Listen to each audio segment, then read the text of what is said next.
All of this grew out of the whole financial crisis of 2008, 2009. So you had all of these disgruntled people. You had Occupy Wall Street. People were becoming increasingly disillusioned with the financial system. And it sort of just seemed like that frustration dissipated and the economy recovered. But meanwhile, behind the scenes and underground, there was like this fractal thing stewing and growing. I think that we're just scratching the surface of something that's bigger than we can even really fully wrap our heads around. Greetings, future fossils. Welcome to another episode of the podcast that explores our place in time. One of the defining characteristics of our time is we are seeing the very beginning of a radical transformation in the way that we are able to relate to one another in society.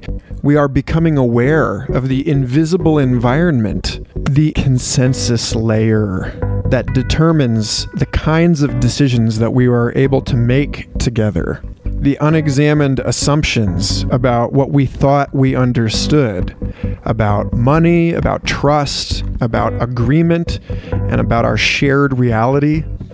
I am, of course, talking about Bitcoin and the blockchain more generally and more accurately, and how the entrance of these technologies into the mainstream conversation signals a really profound shift for us as a species. I mean, we're talking about a shift on the level with the rational Enlightenment or the Renaissance, the invention of the printing press. Folks, it's not hyperbole to say that we are going to live through a thorough transformation of all of the things that we take for granted in this society, starting with banks and governments. Anyone who's been listening to this podcast for a while knows that my brain tends to take this into the most cosmic imaginable places. And I'm already comparing the cryptocurrency revolution to great moments in Earth history, like the Cambrian explosion or the evolution of flowers and pollinators. I mean, it really is like that in a lot of ways, and I'll be writing and talking more about those topics in the weeks and months to come. But it seemed like the right thing to do to invite Jennifer Sodini of Evolve and Ascend and Michael Phillip of the Third Eye Drops podcast to talk about the new project that they're starting called CryptoSeer, a media company exploring the social, economic, and even spiritual implications of all of this. The third co-founder of CryptoSeer, our buddy Noah Lampert, host of Synchronicity podcast, could not join us on the show because he's a new dad, but I highly recommend that you go back and listen to his episode of Synchronicity about cryptocurrencies. It's called Crypto Synchronicity. And it's a fine introduction to the basic technical dimensions and mechanics of this and how you can get involved, get some skin in the game, start trading cryptocurrencies if you want. That's not what this show is about. You don't need any technical understanding of the blockchain or any of this stuff beyond simply understanding that what has happened here is that we've created a kind of immutable, mathematically guaranteed public record that allows us to trust strangers without some intermediate authority whose opinion we can rely upon. And that's huge. But before we begin the conversation, a quick moment to thank all of you who have been rating and reviewing Future Fossils podcast on iTunes. It helps get this podcast into the ears of everyone who might benefit from it. So in the spirit of the power of networks, I encourage you, if you haven't, to go rate and review the show, because it will mean there will be more interesting people in the Future Fossils Facebook group, in the Patreon comments threads, and at upcoming live events that are kindred spirits that you will connect to on a deep level and possibly have babies with one day. And I'm pretty sure that's the goal here, right? So, while I obviously cannot promise that reviewing the show on iTunes will lead to the love of your life and your own genetic continuance, I think it's a fair bet that it will improve your social life and the quality of your conversations. Also, a big thanks to the Bleeping Tapes, the first band to ever support Future Fossils podcast on Patreon. They've joined in the exclusive coterie of listeners who are supporting this show with a couple bucks a month. Super helpful. Here's some things that I've put out through Patreon in the last month so you have an idea of what you're getting for that $5 or whatever. My audiobook for my short science fiction story, An Oral History of the End of Reality. The original music for P3M5, a plurality of plays about privacy and surveillance in the digital age. A chapter from my upcoming book about the future of body hacking and human sexuality. And so soon I'm going to include it in the last month. Not one, but 2 special patrons only episodes that will be released before the end of the year. The show's a lot of work, and I'm so glad that you take the time to listen. Your attention is worth more than the $2 or whatever. So thank you. It means the world to me. Lastly, I want to give a shout out to my friends at the Body Hacking Conference here in Austin, February 2nd through the 4th of 2018.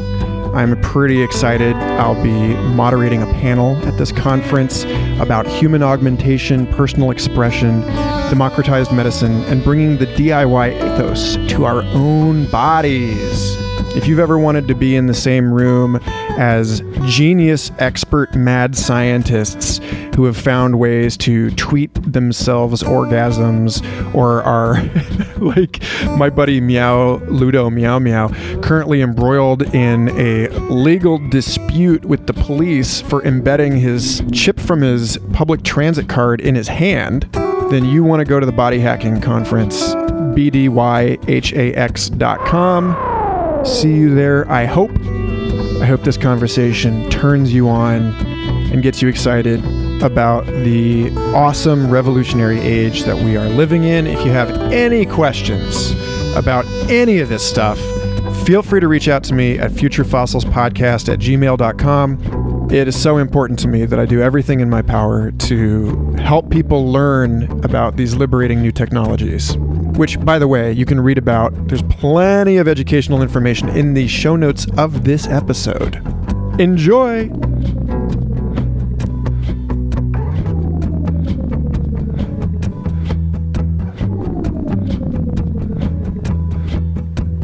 Let us begin then, shall we? This is a long overdue conversation. Yes. Indubitably. Okay, so it's a bummer that we couldn't get Noah on the call today, but he's a new dad. But I'm glad that I have 2 of the 3 main heads from CryptoSeer here with me today to discuss this phenomenon, social, cultural, psychological, financial, spiritual, technological phenomenon of the blockchain and related distributed ledger technologies and what they mean for us in this moment in history. I think that's a fair place to start, don't you all think?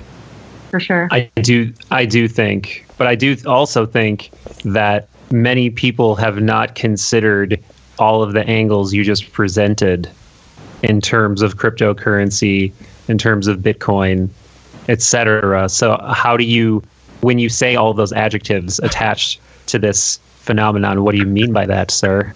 Well, okay, so like we actually, Jen and Michael, we haven't had a chance to really talk about the CryptoSeer project. And right now, I'm just going to be very curious, and I think it's good to give everybody a little bit of a download on what you're actually doing, and then we can take the, I think from there it becomes like a 50,000 foot approach to the topic in a very natural way. I'll kind of begin of where it came from, and then I think Philip can elaborate on where it's probably going. So the conversation for it started for me a few months back. My ex-boyfriend, founding board member of Ethereum, and he had told me at a really good time to invest in Ethereum. So at that point, it was at $30 a coin, and I put some in, and I started doing really well. And Bitcoin, cryptocurrency, all of this had kind of entered my life through my relationship with him, which was around 2010 through 2012. So I noticed, as this kind of growing trend and expanding consciousness has been happening, there's been a new consciousness around money and kind of dissolving this illusion that we've been living in about, paper money and the Federal Reserve and this crazy system that we're in. And the fact that, a new system of money is emerging is so profound. Just the implications of that alone are so huge. So this has kind of been in my consciousness, and all this was happening. And as the crypto conversation I've noticed started to grow, I thought it would be a good idea to create a platform for news and insight and education kind of relating to it for newbies and enthusiasts. And, I had originally been discussing the idea with my friend Matt, who works with Time Wheel. And Matt, we all met at Psychedelic Science. Yeah, Matt Humble's a cool guy. Yeah. And he kind of, guided me on what he thought for the aesthetic. And we created a logo and a name, and it just sat dormant for a few months. And then I started talking with Michael and Noah about the idea, and it's just kind of been growing from there. So Michael Phillip, you want to kind of take the mic? Yeah. And obviously I agree with everything you just said. And I think that contextually, if you just look at where we are in the scope of history, which I like to go off on flights of mental masturbation about from time to time, believe it or not, as listeners may know if they listen to Third Eye Drops. But one of the key trends is just this phenomenon of decentralization, this, power structures who typically hold the reins and control the flow of energy, that is breaking down in every sector. And money is one of the last kind of sacred cows in that respect, where it's just really difficult to understand how one could practically take that power away or start to exercise some modicum of control over that power when you have these giant, conglomerated power sources like Federal Reserves and governments and militaries backing those things. But it's been done. I mean, we have a market cap now over $500 billion in this cryptocurrency market.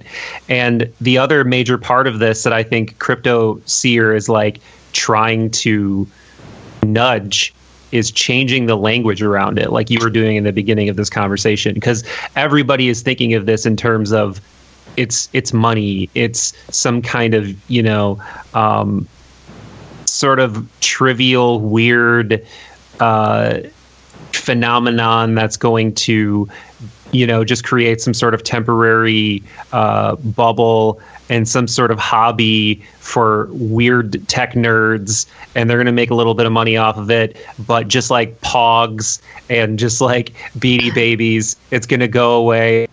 Like, remember those dorks who traded cryptocurrency? Those guys were, and obviously for those of us who have that, and I'm not going to say I have a fantastic deep understanding. I don't read the technicals. I don't code in JavaScript or any of the languages that a lot of these pieces of software / coins are written in, but I do understand from a high level what's going on, and it's obviously far more significant than some sort of trend or some sort of momentary pop culture zeitgeist thing.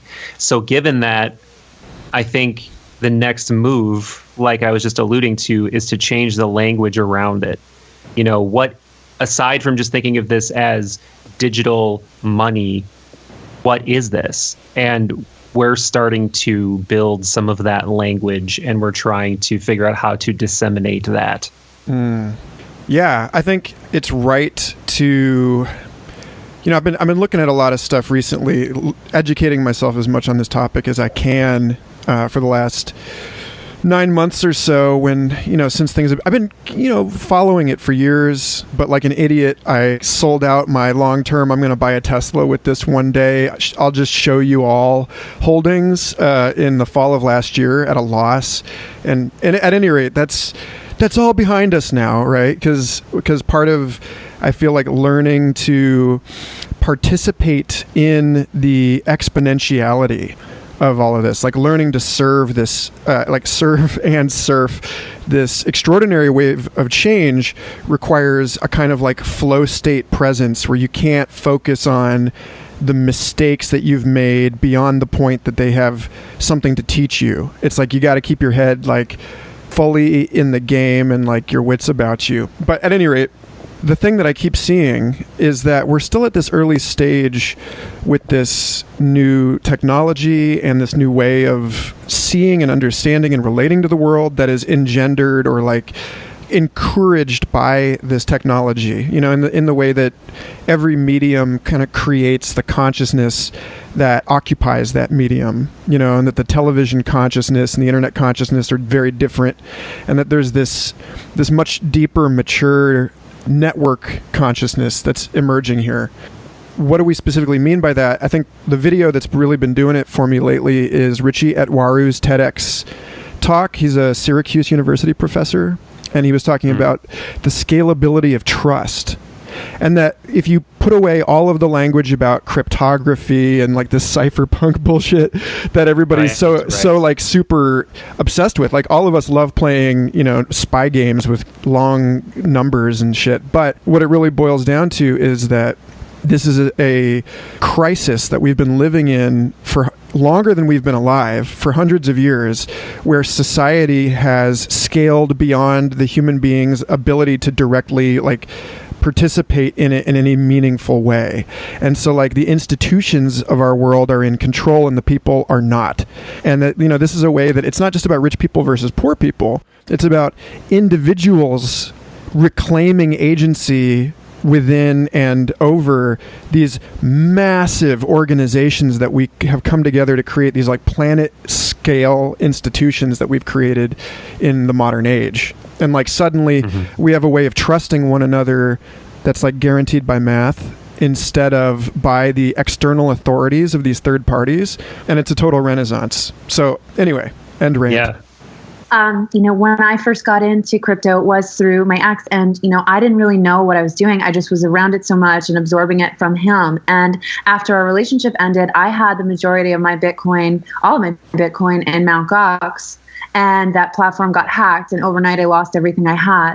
And, you know, it's 4 years later, this whole debacle is still going on, but it was because it was so new and there was so much malleability. So I think even the mistakes through this are not necessarily like mistakes. I think they're all learning curves, and going into it with a beginner's mind and looking at what the implications are for this in the long term. You know, that we'll have losses, we'll have gains, whatever else. I think, you know, there's something to be said about those moments because they are stepping stones in a way. Totally. Mm-hmm. And what I was thinking just before is that I think it's really easy to, in hindsight, see these great works that were done, you know, throughout civilizations, like the Transcontinental Railroad building or something, because this was literally done on the physical blood, sweat, and tears of thousands of people. But I don't think a lot of people realize that something exponentially more culturally significant than that is occurring right now. Like, we're building a non-local, you know, trans-world mesh railroad of ideas and money, and anything that does not exist there yet, that does not occupy a non-local space in that dimension of human consciousness yet, will. And this is the beginning of how value is going to do that. And, you know, Michael, like you and I just did a podcast last week, and we were talking about, you know, the kind of bottom line here and what money is going to look like in the future. And I said, I don't think it's ever going to be either or, but I can promise you that mainstream fiat money is going to adopt a lot of the features of cryptocurrency. They're going to run it off blockchain. They're going to whatever. Then, I kid you not, man, yesterday I see a video of this douchebag, Jamie Dimon, the CEO of Chase, and they're already doing it. They're already using this model to transfer money across the world. There's a video that I posted in the CryptoSeer group, and he's saying like, I love cryptocurrency, I love the blockchain, God bless the blockchain, but this should be backed up by fiat money. This should be government. This should be the dollar cryptocurrency, the pound sterling cryptocurrency, not this like decentralized bullshit currency. It was basically his argument. So he's like, I love this as long as we still have control over it, which is obviously a joke, because you can't it's a Pandora's box type of situation, and you can't stuff it back in at this point. If you try to regulate it, and I'm sure we're in the Wild West right now. I'm sure it will be siphoned off of by the government. I'm sure within a few years, you're going to sign into your Coinbase account and see, oh, I have $1,000 gain, and the automatic 20% to the government is just shaved off. Like, it's going to be something like that where you can't even, avoid it. But still, well, those are for the people that don't know how to hack. Like that'll be the 101 entry level thing that we're all used to, And I think that one of the big change here is a change in the democratization of financial literacy as a big part of this, and like an understanding of the mechanics of trust and the way that value is created, and that's a huge component of this like structural change in consciousness that this new technology is like encouraging in us. Absolutely. I think that's why it's so important to have the conversation that it is an intersection of consciousness and commerce and currency, and all these things are interrelated. And if you can come to understand them from a different point of view, it can completely transform your worldview, because so many people are still stuck. I was in Connecticut last weekend with this dude, and he had his ex-wife and her husband both worked for Barclays Bank. I'm in this $15 million mansion, and these people are telling me that Bitcoin is only used by drug dealers, and I can't support anything that's only used by drug dealers. For real?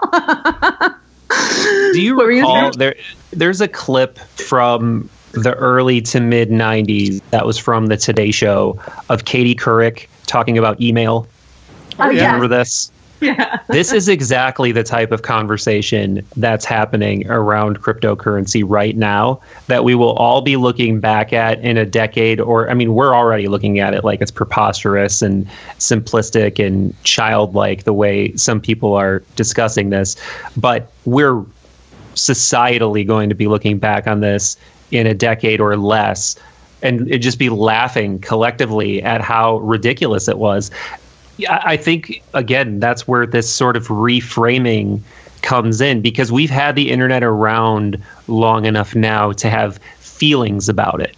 That's when it becomes important to people, when we have feelings about it. When we're having technical conversations about it, it's not impacting us, and it's sounding esoteric and weird and over our head, and we're almost finding reasons to want to dismiss it because we don't have that familiarity.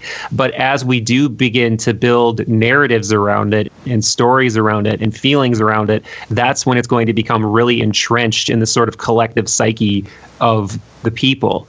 And I think we need to do that now. We need to do that with our friends, with our family members. We need to put it in their hands. We need to show them the power of it. And I'm sure all of you have done this. I mean, I literally have friends in my neighborhood in Meat Space that heard me talk about it a couple of years ago, and their ears were kind of perked up, but it was still too weird. And then the news starts rolling in, and then it's finally like, all right, take me through how to actually do this. And now, I'm sure we all have multiple friends that have made thousands of dollars at this point. God. I do. My cousin, when I was talking about the summer of 2013, because I'd been around Bitcoin like nonstop, and he's like, whatever, you're full of shit. Would you do more ayahuasca? Like, this means nothing. And now I'm helping him. I got him set up on Binance. He's like, what coins do I need to buy? What do I need to invest in? All right, cool. Ayahuasca coin is still a good early in there. Ayahuascacoin.com. That has to be. Let's see if that's this thing of like. We got to squat on all those domain names too. Yeah, it's definitely, insofar as it's the Wild West, then there's definitely a lot of claim staking and water rights disputes going on. I wanted to address this thing about the user friendliness of this, because I remember it must have been 2009 or 10 maybe at the latest that I remember remember watching the original Bitcoin intro video and like trying to make sense of all of this in my mind, you know, back when it was like 3 cents or whatever.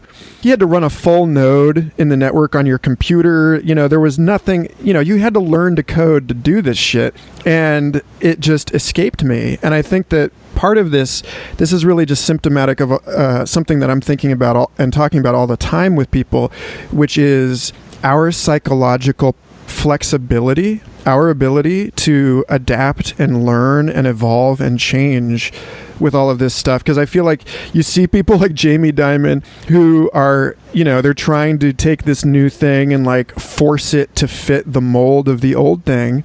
And it's like, of course they are, you know, these are like older men mostly who have lost some of their neuroplasticity, you know, and so this like scientific paradigms, you know, proceeds one death at a time in some sense. And you get a clear idea of who the like flexible older people are by how quickly you can see your parents light up or not when you're talking about this stuff, when they can see, like when they can grasp intuitively that we're talking about something that's like akin to a shot heard around the world, kind of like massive emancipation of human time and effort. And that's just from like the possibility of microtransactions alone.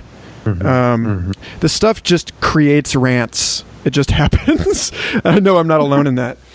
Right now, I think we're restricted to old ways of thinking, and thinking disruptively within a disruptive space is adding kind of another layer of complexity, because we're sort of, you know, we're drawing a crude outline around this technology right now. And it makes sense for it to be based off of money, because the first real implementation of blockchain was Bitcoin, and then it created this whole ecosystem. But now we're just moving into the era of building ecosystems over the top of this technology. And for people to really see that to its truest extent is going to take some time. Like, I think about it, like I remember when we were younger and a new video game system would come out, and there was kind of distinct generations within the generation of the game system where they would say, oh, once the developers really figure out how to maximize this system's potential, the games are going to get like twice as good as they are right now.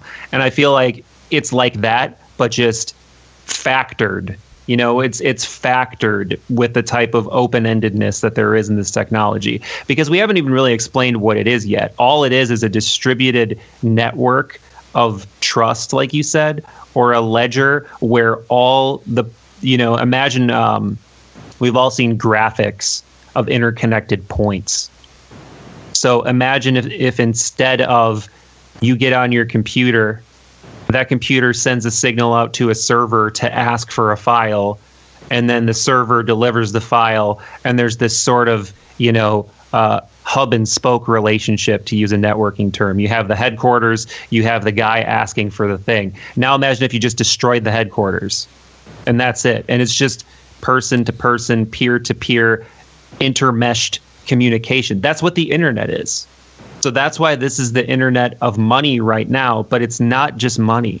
It's basically a locked down, unhackable consensus network of information flow. And people are developing applications. Like, you have an Apple App Store right now you have to go to get applications. But people are building decentralized applications. They're building businesses over the top of this. They're building creative ventures over the top of this. They're building modular technologies to adapt to different businesses over the top of it. It's so...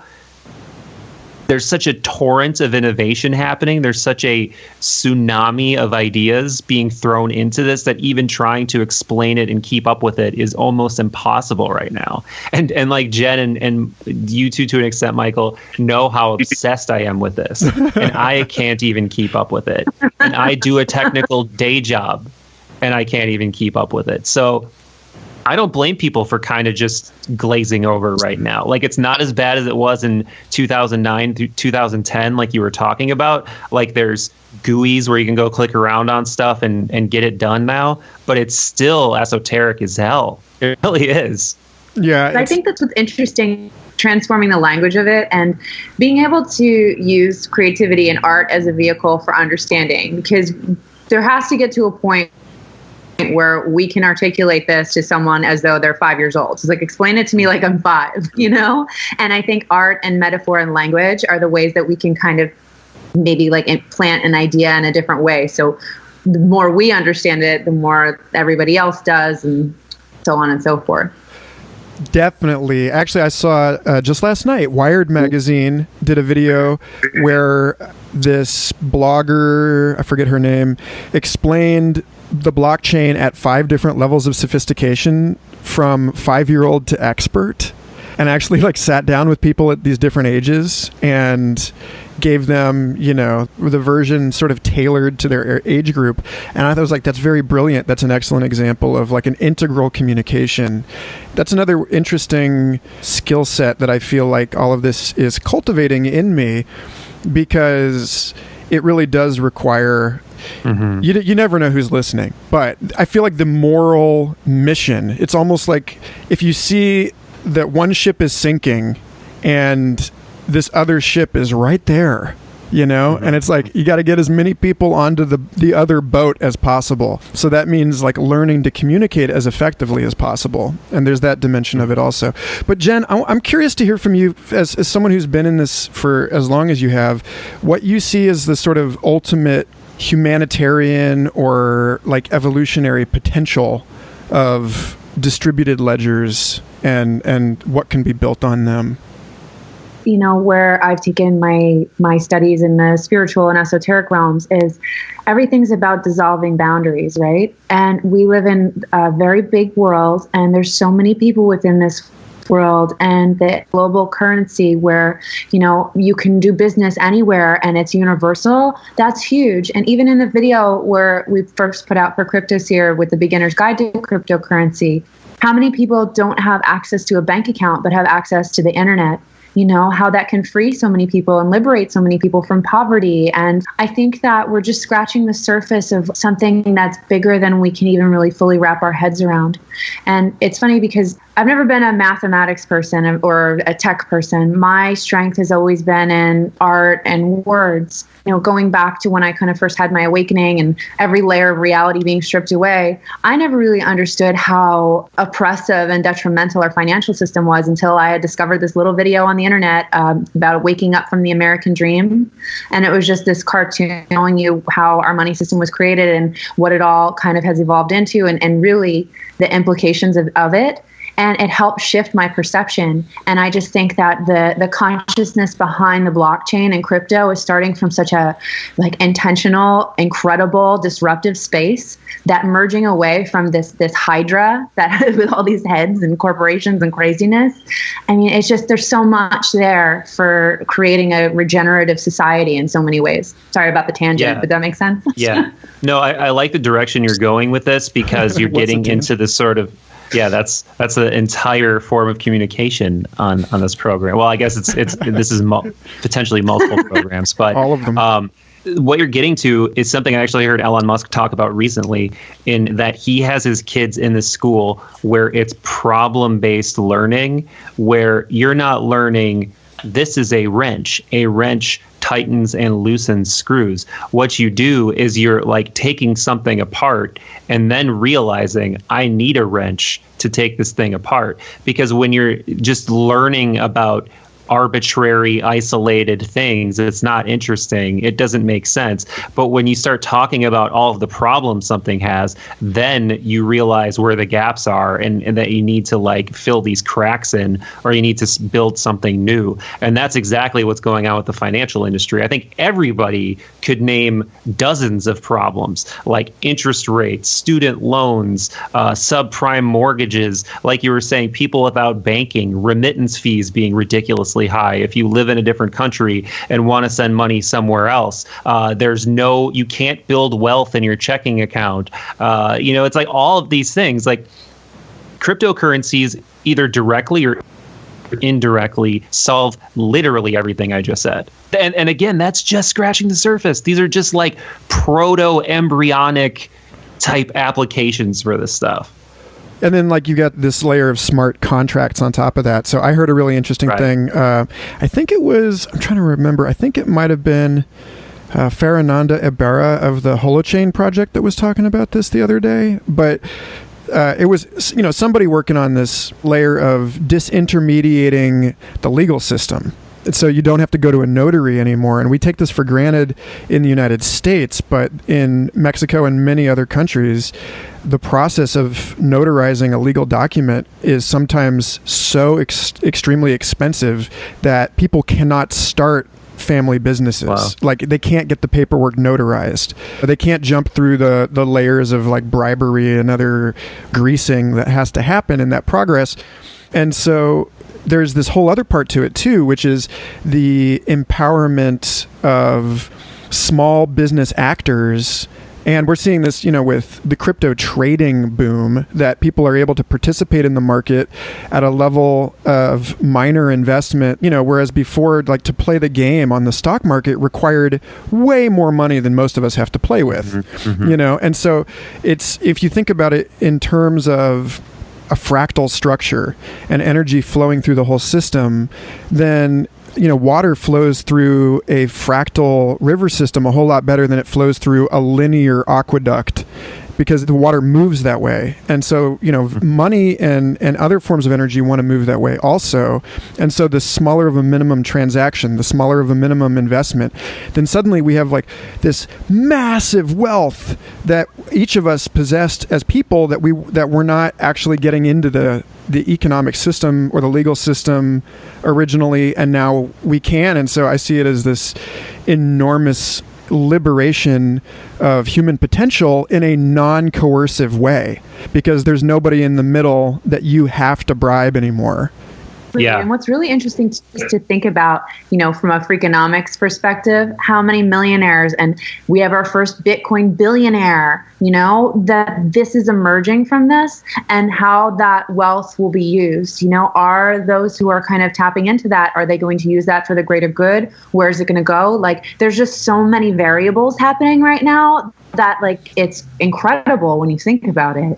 Yeah. And the only way I can really, if I was looking at this from a 10,000 foot viewpoint, is just like a conglomeration of energy and interest right now. Like, where first, it's really funny because there are these things that seem to be distinct, like they're almost not related. But all of this grew out of the whole financial crisis of 2008, 2009. So you had all of these disgruntled people, you had Occupy Wall Street, you had all of these things happen where people were becoming increasingly disillusioned with the financial system. And it sort of just seemed like that frustration dissipated and the economy recovered. But meanwhile, behind the scenes and underground, there was like this fractal thing stewing and growing, and some sort of progenote emerged, which I know Michael will appreciate, that then self-replicated into many copies of itself and infected the minds of all of these different people with tremendously disruptive ideas. And those tremendously disruptive ideas are now being talked about literally every day on TV, on the radio. Like, I kid you not, one of the most recent Instagram stories I watched was somebody at a bar, and they're not having a conversation anything to do with Bitcoin, but in the background I hear a guy say, and that's why Bitcoin, and then it just cuts off like that. It's so in the air right now that when I try to think about other moments in my life where it's been this palpable, it's hard to remember. And it does scare me, because it's like, and I get why people would be like, this is another Pokemon Go or something, because it feels like that in terms of just the raw, unbridled interest in it.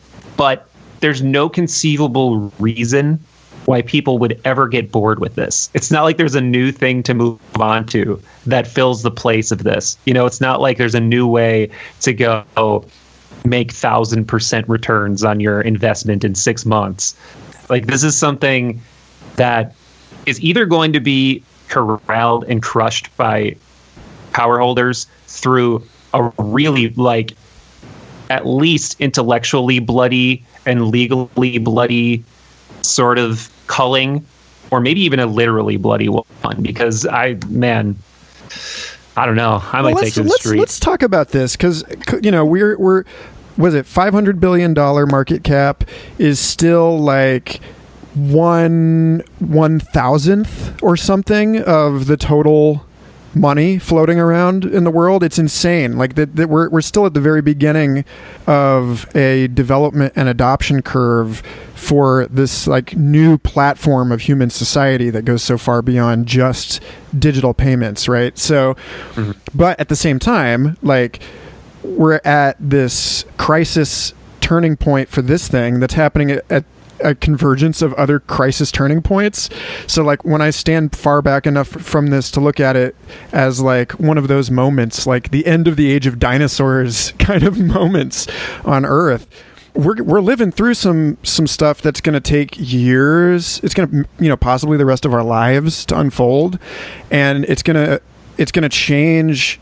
Even like the conversation around it is going to change so profoundly. And I'm curious to know what you think, both of you think about where this is going in terms of the way that it's actually going to be sort of deployed and implemented and resisted. I mean, feel free to just like freewheel on this one. I know that none of us can truly see the future. Yeah, my kind of take on it is, the irony or synchronicity that we're having this conversation the day of the net neutrality repeal. Oh God, yeah. Yeah, I think my favorite axiom that I say a lot and probably beat to death is out of chaos comes order. And I think it may get a little more chaotic before we find that flow state, because there may be a huge divide. The old people that are so used to the system that are kind of kicking and screaming and not wanting things to change. But then the number of young people that outweigh them is massive, and what will happen the more ideas get infected or minds get infected with this idea, how fast it will grow. Look at what's happened in just the last few months. I think we're going to see a lot of weirdness, wildness, craziness, chaos. But I think, any real revolution comes at that kind of price. But I'm an eternal optimist, and I think that really this is kind of something that needed to happen for something to dismantle, so, we can be in a new space. You bring up an interesting point, bringing up net neutrality, because one of the core pieces of functionality of this technology is decentralization. So I will be interested to see if we can leverage things like decentralized applications and blockchain to circumvent this shit. Like if we can just completely cut Verizon or whomever out of the chain completely, so I don't need to ask them for permission or access to something or have to pay an extra fee for something. But it's tricky because you need IP, you need internet to do anything. So unless some sort of white knight savior sort of scaffolding to shoot light through shows up that isn't an ISP, we're going to have to still rely on them. But I do think it's ripe for disruption, because I won't get into like super like technical details, but the idea of some sort of like Wi-Fi mesh network that's citywide isn't as ridiculous as it used to be. And I know a lot of cities do already have like municipally run internet, and I think we look at that as not ideal. But I think as the years go on, speed is going to start being like a negligible thing. Like having enough throughput is not going to be a problem. And we're not going to need to rely on, billion-dollar corporations to provide the internet speeds we want. And once we have that, then it's almost like net neutrality is sort of a moot point, because there's no way for them to keep the gate anymore, if that makes sense. So what I'm hoping is that we can circumvent this, at least long term, and maybe people's frustration will speed that process along. Maybe there are already people who develop in this space who have thought 10 steps ahead of what we're talking through right now, and they're already working on, a decentralized way to circumvent internet service providers who want to throttle your Netflix or prevent you from doing whatever, because it's not somebody that they have an agreement with. Like, one of the easiest ways to understand this is, how if you have a certain cable company, you'll see an ad sometimes where they'll say they want to stop carrying ESPN, call your cable company and don't let them do this. This is what we're opening the door for with net neutrality. Like, if Netflix and Verizon can't come to an agreement, they can just be like, all right, no Netflix. And that's a really easy to identify example. And it could be worse, and it could be 10 times more insidious and slippery and snaky. It's kind of like, again, like we always talk about, Michael, the shadow potential to this decentralized sort of utopian view where we don't have to have power holders is, what if the power holders double down and become twice as powerful and really destroy all of, this innovation? That's what we need to worry about. Well, I mean, yeah, you're looking at the gentrification of the commons, which has been going on for hundreds of years. I mean, that's what the Irish Revolution was fought over, was the Enclosure Act, where these people that lived on the land were no longer allowed to hunt their own game in what was supposedly, all of the land that they'd been working for generations belonged to England. Like, give me a fucking break. The idea that you can just sort of turn a key and suddenly it's all yours. Like, we've let this happen because we were too illiterate. You guys brought up earlier all of this coming out of the 2008 financial crisis around the same time as Occupy Wall Street, and that these two things, I think, grow up together, because the Occupy Wall Street movement was where they tested these wireless mesh network routers to connect occupiers. But we are getting to a point that I think is on display in this fantastic story in the Project Hieroglyph compilation that Neil Stevenson edited. I forget the author of the story, but it's called Johnny Appledrone versus the FAA.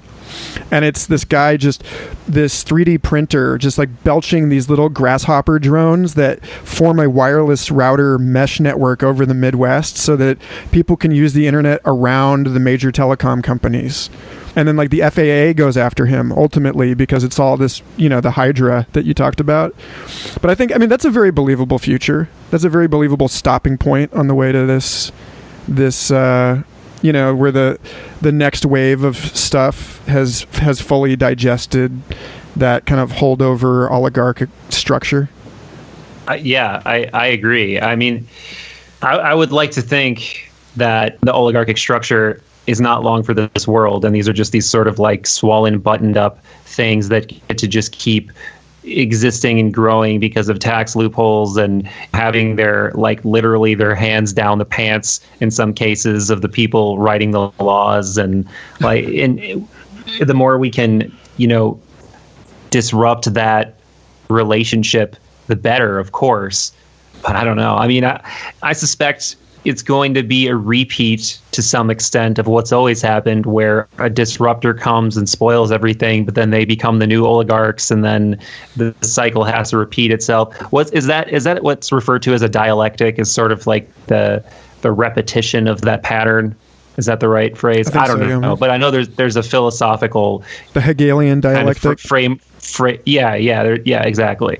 So I don't know. I mean, hopefully we can do better than that, and by spreading it out more, we can avoid repeating that same sort of mistake again. I think one of the interesting things though about society now is I do think it has more flexibility than societies of the past, where you literally had to get on a boat and move away or chop off the head of some guy on a golden chair to change stuff. We don't have to do that anymore. We don't have to literally leave a place or start killing people to start getting societal change. We can sort of, look at what's happened with this whole third wave of psychedelics. We've somehow managed to incrementally change the narrative and sort of seep into the roots of, the cultural psyche and start to create a new idea and new feelings around this topic that was once so taboo that as soon as you said it, everybody would just start repeating language that they had burned into their brain from the time that they were 5 years old. And of course, we're not there yet in that scenario. We have an extraordinarily long way to go in terms of, finance and self-empowerment and subverting oligarchies, of course. But I do think there's at least a trail in the brush now. There's at least a direction to go toward, or a light off in the distance to kind of keep crawling toward at this point. Whereas before, we didn't even have that. We didn't even consider the possibility that this could be a thing until very recently. So I'm optimistic too, is my general thought. What's interesting too on the timing of this all too, looking back to the past or, and moving forward, the fact that we are in the midst of this psychedelic renaissance on top of it all, and that consciousness really is tied into it, I really think these are tools that help look at differently. And, in the past where, we're in a more competitive society, let me cut off the head of the person and now I take over. I think there's something to be said that our consciousness is shifting, and perhaps like these ideas of competition are going away to some degree, where we look more towards like collaboration and cooperation, because like really the end result is a better world for us all, and we don't really get another one. As everything's kind of falling apart, the shared goal is a better world for everybody. Maybe that's just me being naive optimism, but I do think that there's something to be said about it. And what I've noticed, in my platform that I've created, I'm able to have conversations with people in India who are Muslim, and then people who are, in New York that are just kind of like waking up from a Christian background and wanting to explore something new, and someone in Japan. The fact that we can have conversations and not be so afraid of each other is an interesting component to all this too. So on that note, I think it would be foolish of us to get through this whole conversation without even touching on some of the projects that we actually are as individuals tracking and excited about in this space, which I think will make this conversation an interesting fossil, because everything moves so quickly in the cryptoverse.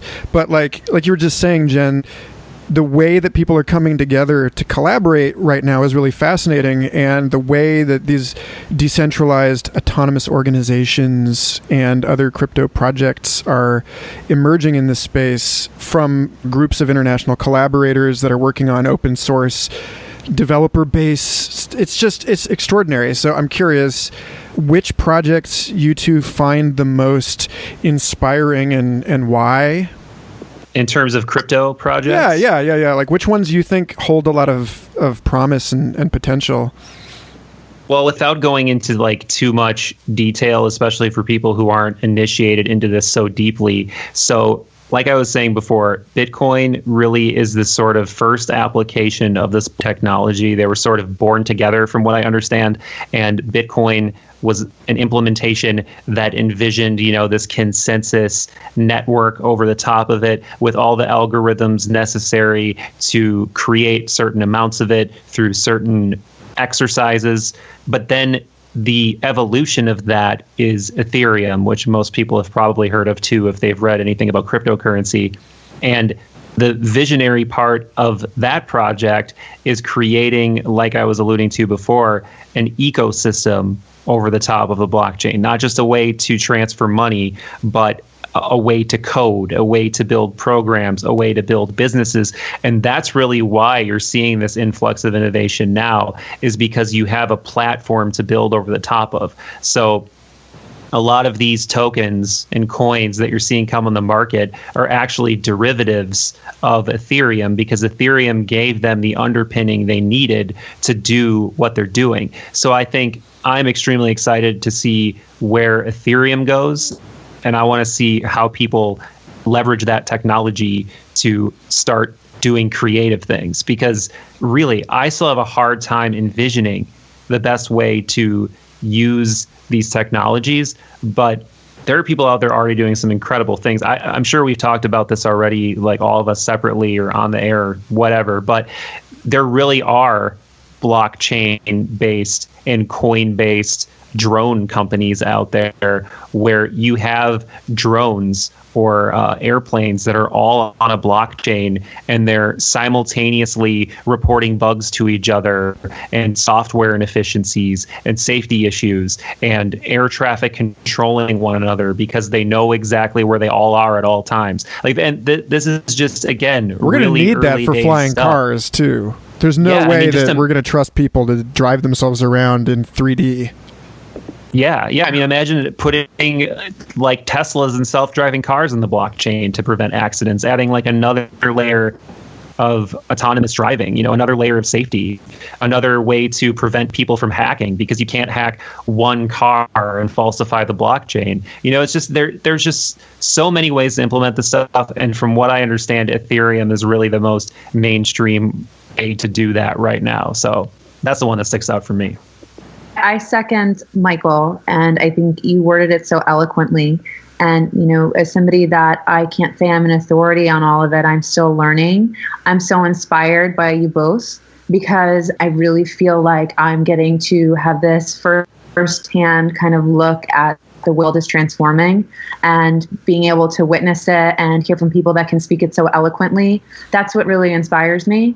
And it's incredible to be able to be in a community where we are few but many in some ways. But I'm very inspired by what's happening here. And I'm going into all of it with a beginner's mind, and excited and scared of the future, but more excited than not.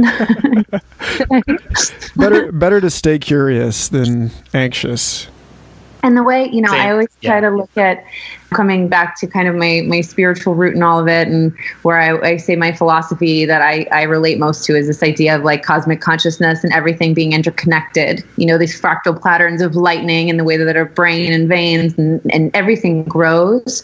I think that using this technology is almost like a form of neurogenesis for something that was decaying. And I really am curious to see how this pattern continues to evolve. Yeah, interesting way to put it. And thanks for saying I'm eloquent. First time for everything.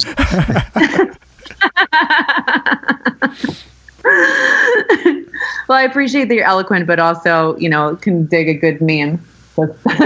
That's always good.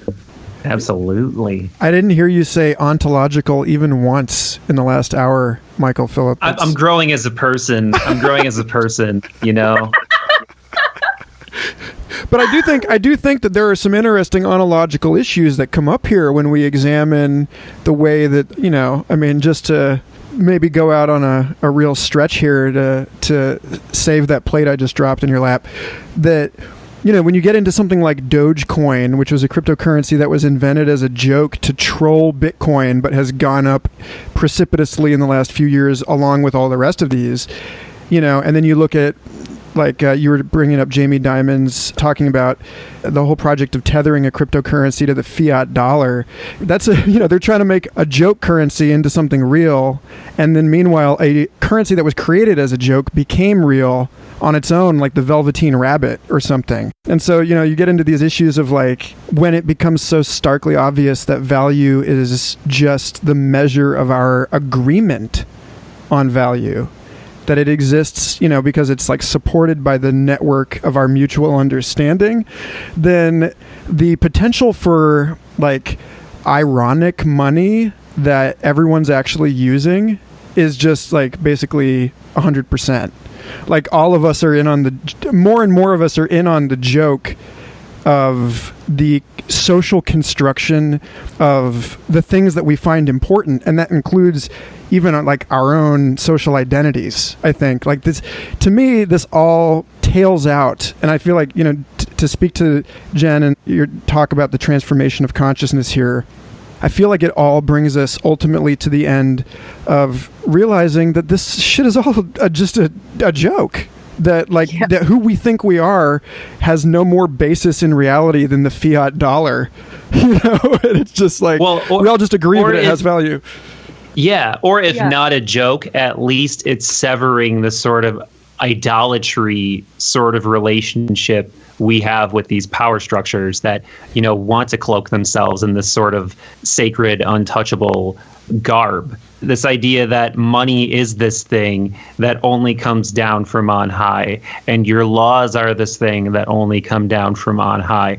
They're playing at, look at what they're playing at. Look at the imagery on the dollar. Look at, the esoteric overtones to governmental buildings and all of these things. I think they're soured, perverted expressions of something that was once pure and has fallen very far from the tree that it was born from. So I think the idea that we are highlighting the frivolity of these things with Dogecoin is indescribebly beautiful. And I think Dogecoin is 50 times more sacred than the US dollar. All I know is I want an Illuminati coin. We should start one. Yeah, totally. It has to exist. Sorry, I didn't mean to cut you off, Jen. It just... No. But yeah, the irony of it, the fact that paper money, we cut down this tree to create this currency, and it's desecrating nature for something that's so unnatural, and people laugh about that story of Native Americans in wampum. That is actually more valuable than this death that we're spreading around. But I digress. I offer Dogecoin too. Yeah, I wish I had enough money to resuscitate it back to its former glory, but I think it's just going to slide down the charts, save for a every now and then kind of pump at this point. But nothing gold can stay. Yeah, except this whole ecosystem. I don't think the ecosystem is going anywhere for sure. And that's the thing, right? Is it's individual organisms die, individual species go extinct, but life goes on.